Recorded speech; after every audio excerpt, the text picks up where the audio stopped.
Sampai Siapakah kiamat yang kurang 2 bertanggung hari jawab sekalipun, bencana alam di gak bakal Sumut, banjir Sumatera Aceh dinaikin dan jadi Sumbar bencana mulai nasional. tanggal Lo tahu 19 kenapa? Karena S kalau atau statusnya D7 naik, Desember itu bukan tahun sekadar urusan air, 2025. itu urusan siapa yang bakal kebongkar.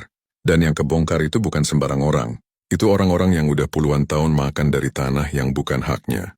Orang-orang yang selama ini sembunyi di balik jargon pembangunan, padahal kerjanya ngelucuti isi bumi kayak maling di tengah malam, naikin status banjir. Sumatera jadi rencana nasional tuh sama aja. Kayak narik tirai panggung pas pemainnya lagi telanjang.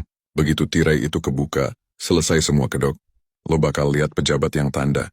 Tangan izinnya lebih cepat dari gerak jempol influencer. Lo bakal lihat pengusaha.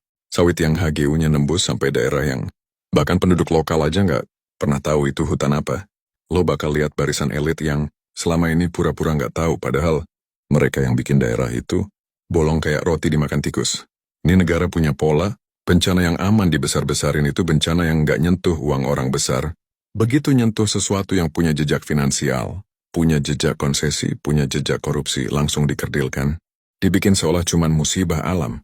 Padahal alam cuma nendang balik setelah dijarah bertahun-tahun. Kalau banjir Sumatera naik status, pemerintah pusat yang mau nggak mau harus buka data.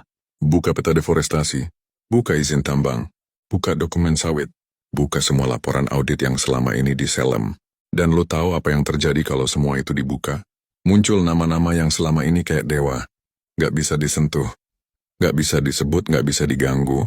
Dan itu yang mereka takutkan. Karena kalau statusnya nasional, pertanyaannya otomatis berubah. Bukan lagi kok bisa banjir, tapi siapa yang bikin hutan disilet habis. Bukan lagi curah hujan tinggi, tapi mana peta konsesi yang numpuk kayak sarang laba-laba.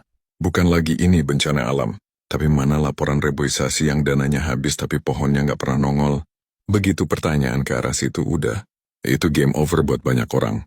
Dan lo bayangin kalau sampai banjir ini dianggap nasional, berarti BNPB harus ngomong apa adanya. KLHK harus ngaku seberapa parah kerusakan sungai dan hutan. SDM harus buka dokumen tambang yang udah jadi rahasia umum tapi pura-pura nggak ada. Pemerintah daerah harus jelasin kenapa izin bisa keluar lebih cepat dari hujan. Dan semua itu ngebongkar sistem yang udah busuk dari akar sampai pucuk.